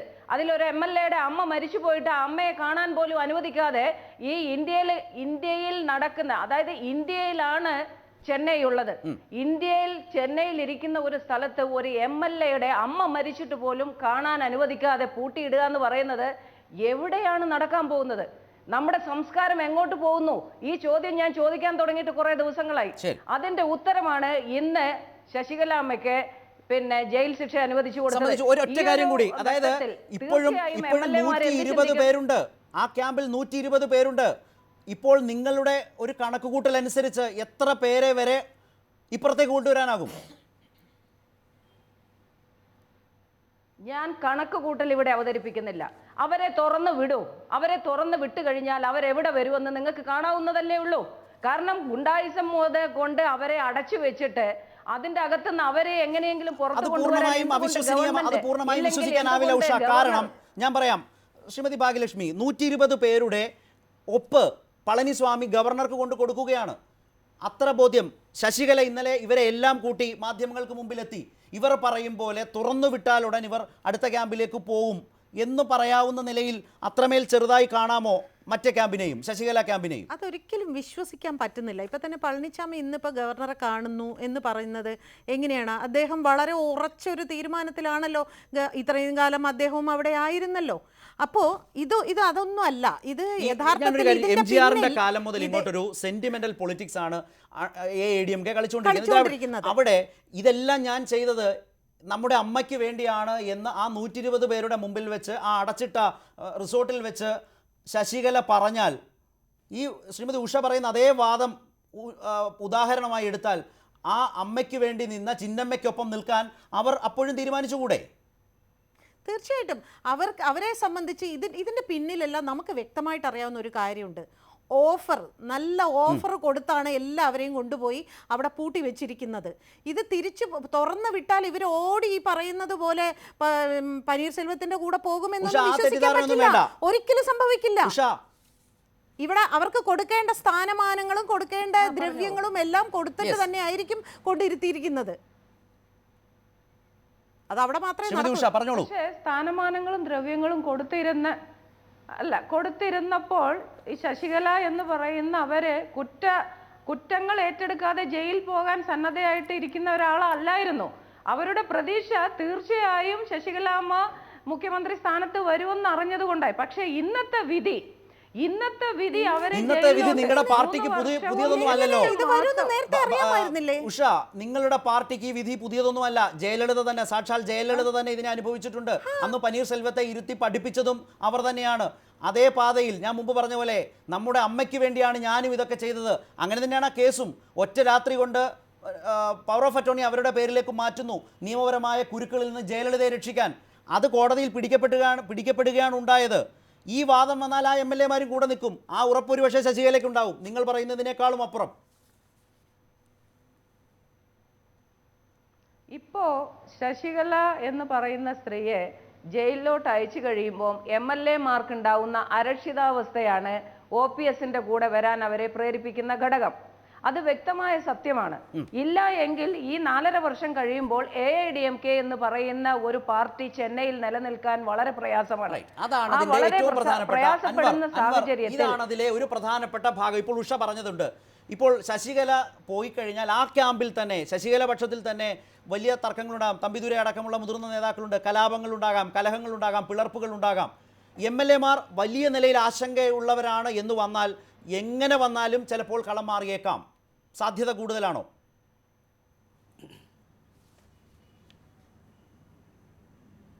തീർച്ചയായും അതിന് നല്ല സാധ്യതയാണ്. അതാണ് ഞാൻ നേരത്തെ പറഞ്ഞത്. അതായത് തമ്പിദുരൈ എന്നുള്ള വ്യക്തിയുടെ ഈഗോ ആണ് ഇതിനെല്ലാം ആദ്യം കളം വെച്ചത് തന്നെ. ആദ്യം അവരാണല്ലോ അത് തുടങ്ങുന്നത് പന്നീർസെൽവത്തിനെതിരെ. പിന്നെ നിങ്ങൾ വേറൊന്നത് മനസ്സിലാക്കേണ്ടത്, ഇവർ മറുകണ്ഠം ചാടാൻ സാധ്യത ഉള്ളപ്പോൾ തന്നെ കുറച്ച് പേര് മാറിയും ചിന്തിച്ചു കൂടുന്നില്ല. ഒരു ഇൻസ്റ്റബിലിറ്റി ഉണ്ടായാൽ, ഗവൺമെൻറ് തകരാവുന്ന ഒരു സാധ്യത ഉണ്ടായാൽ രാഷ്ട്രപതി ഭരണം വരികയും പിന്നീടത് തെരഞ്ഞെടുപ്പിലേക്ക് പോകുന്ന ഒരു സാധ്യത വരും. പക്ഷേ ഇവിടെ വളരെ ശ്രദ്ധിക്കേണ്ട ഒരു കാര്യം, നമ്മുടെ കേരളം മാതിരിയുള്ള മറ്റുള്ള സംസ്ഥാനങ്ങൾ ഓരോ MLA ആവുന്നതിന് വേണ്ടി വലിയൊരു തോതിൽ പിന്നെ ഒരു ഇൻവെസ്റ്റ്മെന്റ് തന്നെ നടത്തിയിട്ടാണ് ഓരോ രാഷ്ട്രീയക്കാരും ഒരു MLA ആവുന്നത്, MP ആവുന്നത് തമിഴ്നാട് പോലുള്ള സംസ്ഥാനങ്ങളിൽ. അപ്പോൾ കോടിക്കണക്കിന് ഒരു രൂപയുടെ ഇൻവെസ്റ്റ്മെന്റ് നടത്തിയതിനു ശേഷം ഇത്രയും 4 വർഷം ബാക്കിയുണ്ടാകുമ്പോൾ അതൊക്കെ ഇട്ടെറിഞ്ഞുകൊണ്ട് വേറൊരു മറുകണ്ണം ചാടി അത് ഇൻസ്റ്റബിലിറ്റി ഉണ്ടാക്കി ആ ഗവൺമെന്റ് പിരിച്ചുവിടുന്ന അവസ്ഥയിലേക്കും പോകുമോ എന്നുകൂടെ ചിന്തിക്കുന്ന MLA മാരുണ്ടാവും, അതിൻ്റെ കൂടെയും നിൽക്കുന്ന ആൾക്കാരുണ്ടാവും. അങ്ങനെ നോക്കുമ്പോൾ ഇപ്പൊ തൽക്കാലം പാർട്ടി എടുക്കുന്ന തീരുമാനത്തിന് ഒന്നിച്ച്, അതായത് എടപ്പാടി പളനിസ്വാമിയെ പോലുള്ള ആളുകൂടെ തൽക്കാലം നിൽക്കുകയും പിന്നീട് വരുന്ന മൂവ്മെന്റിനനുസരിച്ച് അതിനുള്ള മാറി ചിന്തിക്കേണ്ട ഒരു നിലപാടായിരിക്കും വരുമെന്ന് എനിക്ക് തോന്നുന്നു. റൈറ്റ്. ഇവിടെ ശ്രീ ശങ്കരനാരായൺ മുമ്പ് പറഞ്ഞ പോലെ ഇതെല്ലാം ജനാധിപത്യപരമായി ഒരു തീർപ്പിലേക്ക് എത്തിക്കേണ്ടയാൾ ഗവർണറാണ്. പക്ഷേ ഗവർണർ ഒരു തീരുമാനത്തിലേക്കും വേഗത്തിൽ പോകുന്നില്ല എന്നൊരു യാഥാർത്ഥ്യവുമുണ്ട്. ആ വേഗത്തിൽ പോകാത്തത് കൊണ്ട് തന്നെയാണ് ഞാൻ ആദ്യം പറഞ്ഞ പോലെ ഒരു വലിയ നാണക്കേടിൽ നിന്ന് ഇന്ത്യൻ രാഷ്ട്രീയത്തെയും ജനാധിപത്യത്തെയും തമിഴ്നാട് രക്ഷിച്ചെടുത്തത്, അല്ലെങ്കിൽ ഗവർണർ രക്ഷിച്ചെടുത്തത്. അത് ഏത് നിലയ്ക്കായാലും അങ്ങനെ സംഭവിച്ചു. ഇവിടെ ഈ താങ്കൾ പറഞ്ഞ നടപടികളിലേക്ക് വൈകാതെ പോവുക എന്ന് പറയുന്ന ഒരു പ്രധാനപ്പെട്ട ഉത്തരവാദിത്വമല്ലേ? ശരിയാണ്. താങ്കൾ കഴിഞ്ഞ ചർച്ചയിൽ പറഞ്ഞു ഗവർണർക്ക് അങ്ങനെ ടൈം ലിമിറ്റ് ഇല്ല. ഗോപാൽകൃഷ്ണ ഗാന്ധി പശ്ചിമ ബംഗാളിലെ മുൻ ഗവർണർ, താങ്കൾക്ക് അറിയാവുന്നതാണല്ലോ, ഒരു അഭിമുഖത്തിൽ പറഞ്ഞാണ് governor has no time limit prescribe to him, but he has an unprescribed credibility limit that must be honoured. അത് വേണം. ആ ഘട്ടം ഡിമാൻഡ് ചെയ്യുകയാണ് ഗവർണറിൽ നിന്ന്. അത് ചെയ്യാൻ ഇനി വൈകിക്കൂടല്ലോ ആ ഗവർണർ.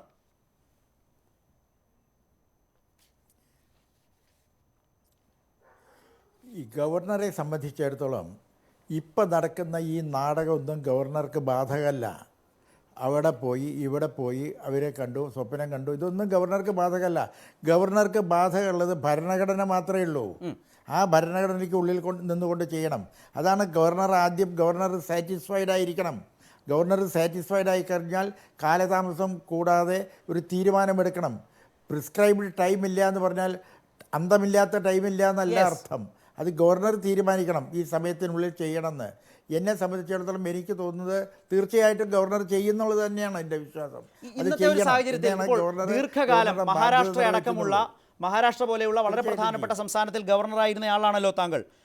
ഇത്തരം ഒരു സാഹചര്യത്തിൽ, ഇപ്പോഴത്തെ ഒരു സാഹചര്യത്തിൽ ഏതായാലും ശശികലയുടെ സാഹചര്യങ്ങൾ മാറിക്കഴിഞ്ഞു. ആ പാർട്ടി 120 പേര് ഒപ്പിട്ട് പളനിസ്വാമിയുടെ പേര് കൊടുത്തു. കാവൽ മുഖ്യമന്ത്രി ഇപ്പോഴും പനീർസെൽവം ഡിമാൻഡുമായി നിൽക്കുന്നു. ഫ്ലോർ ടെസ്റ്റിൽ തന്നെ ഭൂരിപക്ഷം തെളിയിക്കട്ടെ. അത്രയും എത്തി നിൽക്കുകയാണല്ലോ സാധ്യതകൾ. അല്ലെങ്കിൽ രാഷ്ട്രപതി ഭരണത്തിലേക്ക് പോകേണ്ടിയും വരാം. എത്ര ദിവസത്തിനുള്ളിൽ ന്യായമായും ഒരു ഗവർണർക്ക് ഇനി ഒരു തീരുമാനത്തിലേക്ക് പോകാം? വലിയ ഭരണ പ്രതിസന്ധി, രാഷ്ട്രീയ പ്രതിസന്ധി ഉണ്ടാ സംസ്ഥാനത്ത്, സംശയമൊന്നുമില്ല.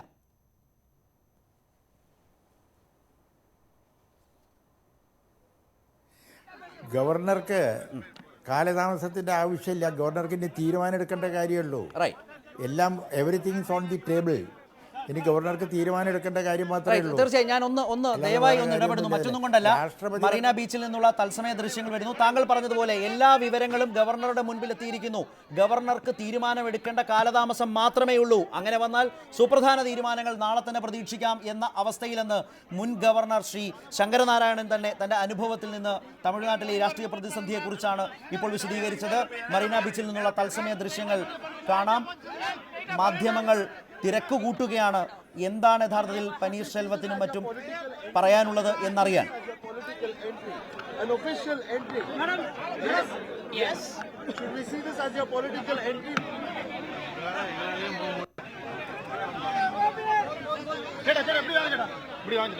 ഏതായാലും ജയലളിതയുടെ സഹോദരപുത്രി മാധ്യമങ്ങളോട് വിശദീകരിക്കാനോ കാര്യങ്ങൾ എന്തെങ്കിലും പറയാനോ തയ്യാറാകാതെ മറീന ബീച്ചിലെ വരവിന് ശേഷം മടങ്ങുകയാണ്.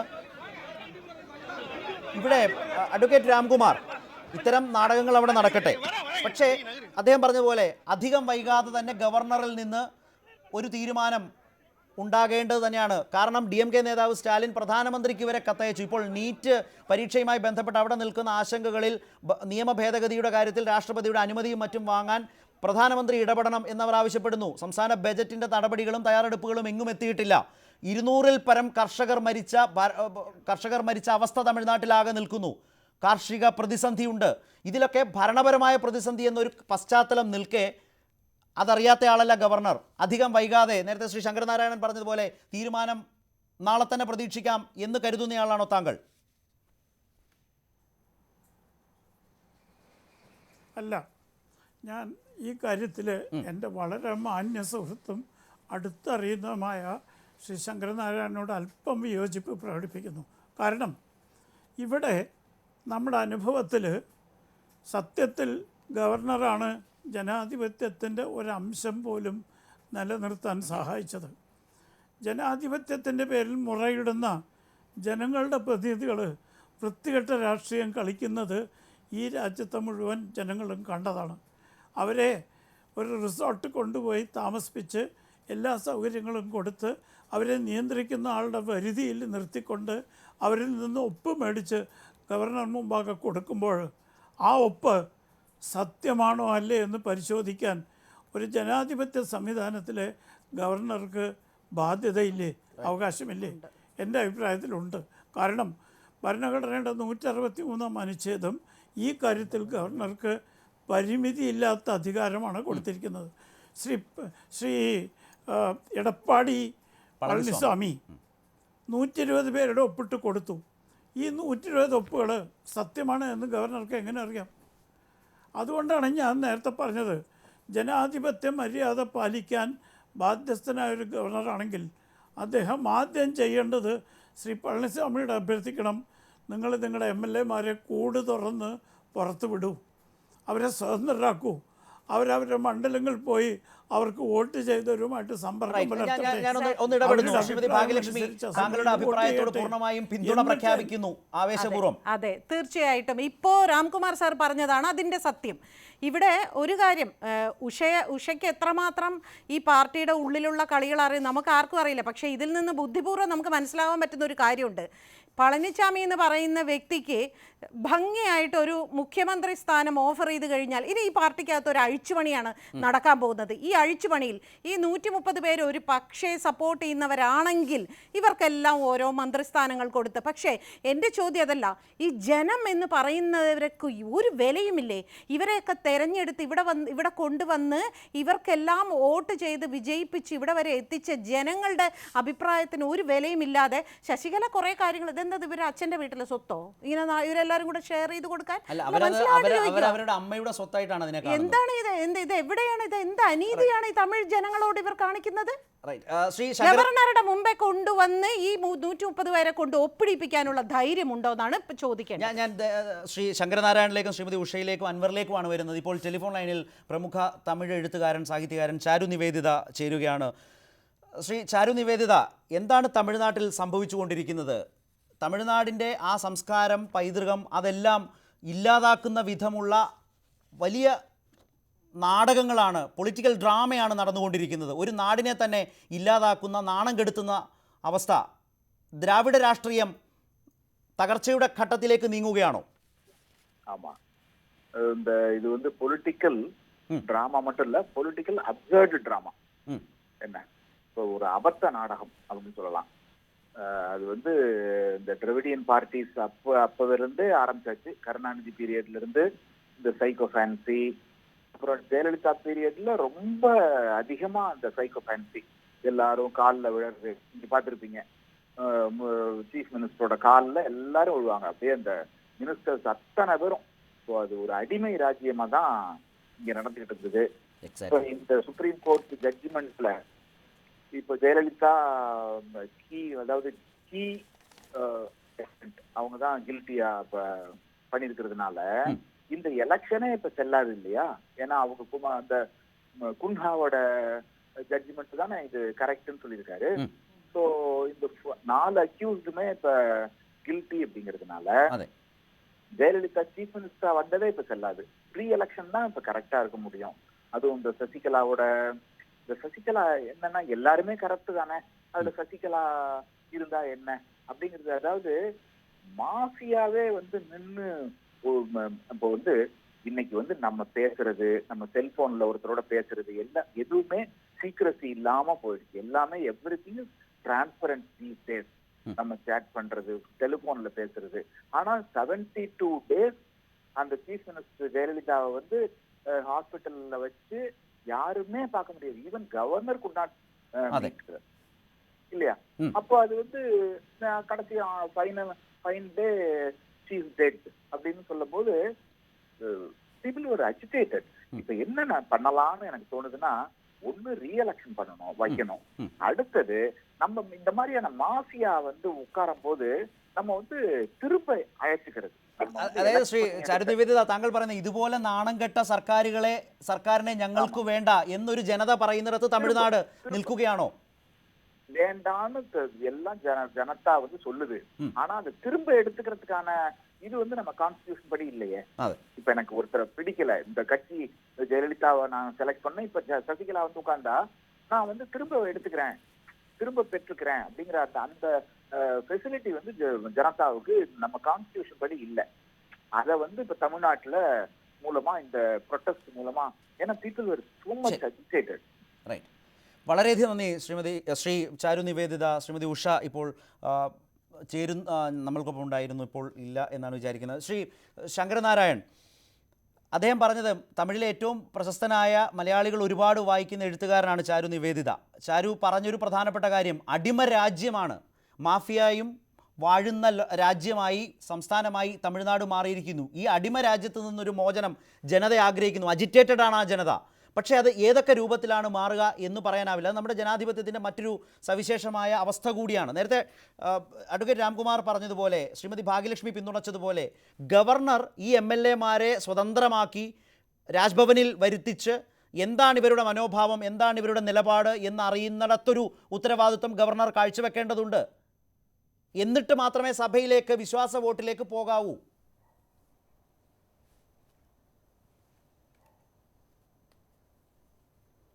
ഞാൻ ആദ്യം പറഞ്ഞത് അതുതന്നെയാണ്. ഗവർണർക്ക് ഇതിനുള്ള എല്ലാ അധികാരങ്ങളും ഉണ്ട്. ഗവർണർക്ക് അതിൽ സംശയം ഉണ്ടെങ്കിൽ ഗവർണർക്ക് അത് ചെയ്യാം, പേഴ്സണൽ വെരിഫിക്കേഷൻ നടത്താം.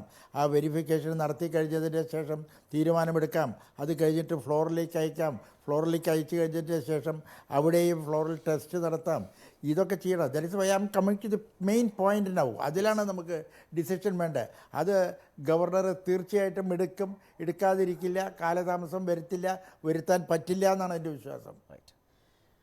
ശ്രീ അതാണ് എൻ്റെ വിശ്വാസം. റൈറ്റ്. അദ്ദേഹത്തിൻ്റെ വിശ്വാസം അദ്ദേഹം ഒന്നുകൂടി പറഞ്ഞു. നമ്മൾ പറഞ്ഞു തന്നെയാണ് അദ്ദേഹവും പറഞ്ഞത്, അതിലേക്ക് പോകേണ്ടി വരും ഗവർണർക്കും, കാലതാമസം വരുത്താതെ തന്നെ.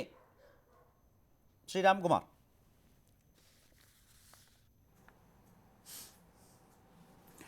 അല്ല, തീർച്ചയായിട്ടും ഭരണഘടനയിൽ ഒരു സ്ഥലത്തും ഇതിന് ഒരു സമയപരിധി നിശ്ചയിച്ചിട്ടില്ല. കാരണം ഇവിടെ തമിഴ്നാട്ടിൽ ഇപ്പോൾ ഏതാണ്ട് 130 MLA-മാരുടെ വോട്ടേ ഉള്ളൂ.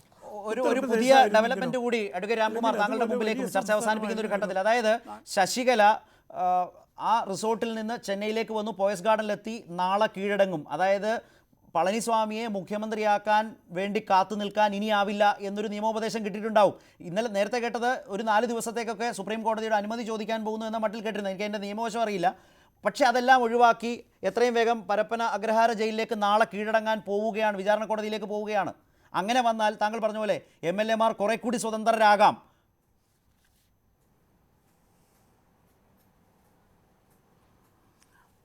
അല്ല, ഒരു കാര്യം തീർച്ചയാണ്, വിധി വന്ന ശേഷവും ശ്രീമതി ശശികല കൂവത്തൂരിലെ റിസോർട്ടിൽ തന്നെ പോസ്റ്റ് ഗാർഡൻസ് വിട്ട് താമസിക്കാൻ തീർച്ചയാക്കിയത് എന്തിനാ? കാലാവസ്ഥ അനുഭവിക്കാനല്ലല്ലോ. തീർച്ചയായിട്ടും അതിൽ ലക്ഷ്യമുണ്ടായിരുന്നല്ലോ. എന്താണ് ലക്ഷ്യം?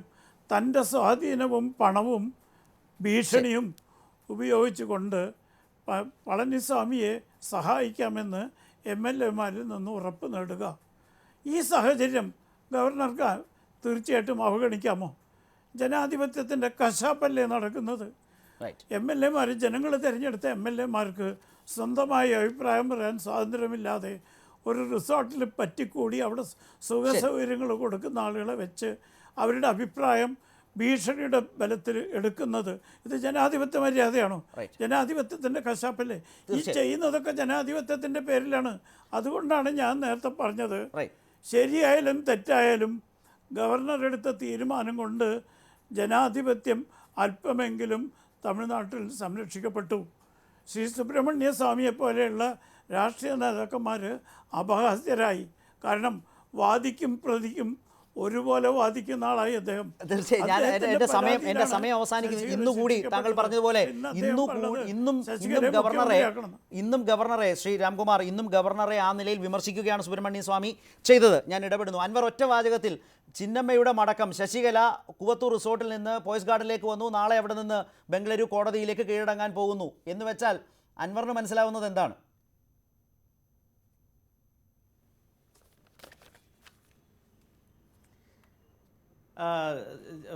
ശശികലയെ സംബന്ധിച്ചിടത്തോളം വേറെ വഴിയില്ല ഇപ്പം.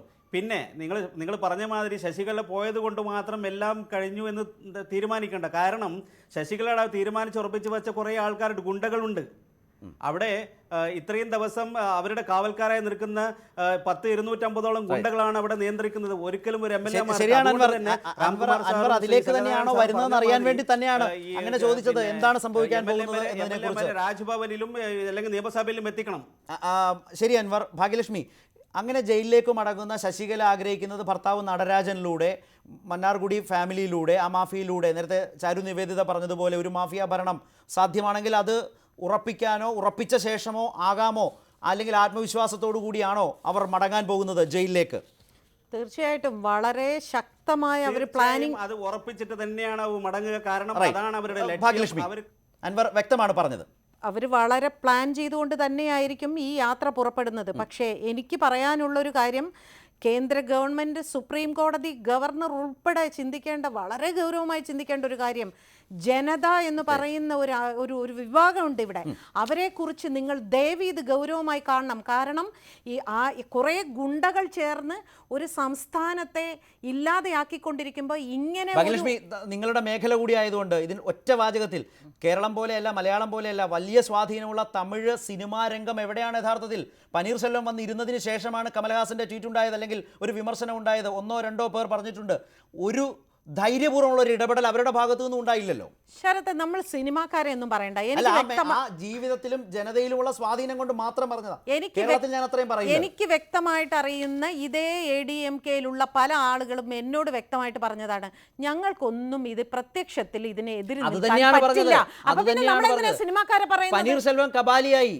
യഥാർത്ഥ കബാലിമാർ എന്തുകൊണ്ട് ആ ജനതയ്ക്കൊപ്പം? ജനതയെക്കുറിച്ച് ഓർത്ത് നിങ്ങളൊക്കെ പരിഭവിക്കുന്നുണ്ടല്ലോ. പക്ഷേ അവരുടെ ആരാധനാമൂർത്തികളായ ആളുകൾക്ക്, സാംസ്കാരിക നേതൃത്വങ്ങൾക്ക്, ആരാധനാമൂർത്തികൾക്ക് ആ റോള് തമിഴിൽ വളരെ വലുതാണ്. ഉണ്ടായില്ലല്ലോ. ശരത്, ഇതിൽ മനസ്സിലാക്കേണ്ട രജനീകാന്ത് എന്ന് മുഖ്യമന്ത്രിയാകുമെന്ന് ആലോചിച്ചിരിക്കുന്ന ഒരു ജനതയ്ക്ക് മുമ്പിൽ രജനീകാന്ത് മിണ്ടുന്നുണ്ടോ? പാവങ്ങളാണ് അവർ, പാവങ്ങളാണ്. അവർക്ക് വേഗം അവർ എന്തിലെങ്കിലുമൊക്കെ വശംവദരായിക്കൊണ്ടിരിക്കുകയാണ്. വളരെ ഈസി ആയിട്ട് അവരെ ഇൻഫ്ലുവൻസ് ചെയ്യാൻ പറ്റും. നമ്മൾ മലയാളികളെ മാതിരി എന്ത് കൊടുത്താലും നീ തരുന്നതൊക്കെ കൊള്ളാം, പക്ഷേ ഞാൻ പറയുന്ന ആൾ ഇവിടെ ഭരിച്ചാൽ മതി എന്ന് പറയാനുള്ള ധൈര്യം അവിടെ തമിഴ് ജനതയ്ക്കില്ല. അതാണ് ഇവരത് മുതലെടുത്തുകൊണ്ടിരിക്കുന്നത്. പക്ഷേ ഒരു തുറന്ന വിമർശനവും തുറന്ന് എതിർക്കലും സംഭവിച്ചു തുടങ്ങിയിരിക്കുന്നു. അതിൻ്റെ എല്ലാ ലക്ഷണവും, രാഷ്ട്രീയ ലക്ഷണങ്ങളും ജനാധിപത്യ ലക്ഷണങ്ങളും, കുവത്തൂരിലെ റിസോർട്ടിലും അവിടെ നിന്ന് ഉയരുന്ന വിമർശനങ്ങളും തമിഴ് രാഷ്ട്രീയ വിമർശനങ്ങളും എല്ലാം പങ്കുവെക്കുന്നു എന്നതാണ് വളരെ പ്രധാനപ്പെട്ട സൂചനകൾ.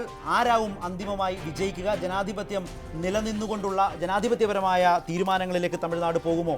ഏവരും ഗവർണറിലേക്ക് ഉറ്റുനോക്കുകയാണ്. വളരെയധികം നന്ദി ശ്രീ കെ ശങ്കരനാരായണൻ, അഡ്വക്കേറ്റ് രാംകുമാർ, ശ്രീമതി ഭാഗ്യലക്ഷ്മി, ഉഷ, അൻവർ, ചാരു നിവേദിത അടക്കം പ്രൈം ഡിബേറ്റിൽ സഹകരിച്ചതിനും അഭിപ്രായങ്ങൾ പങ്കുവച്ചതിനും നന്ദി.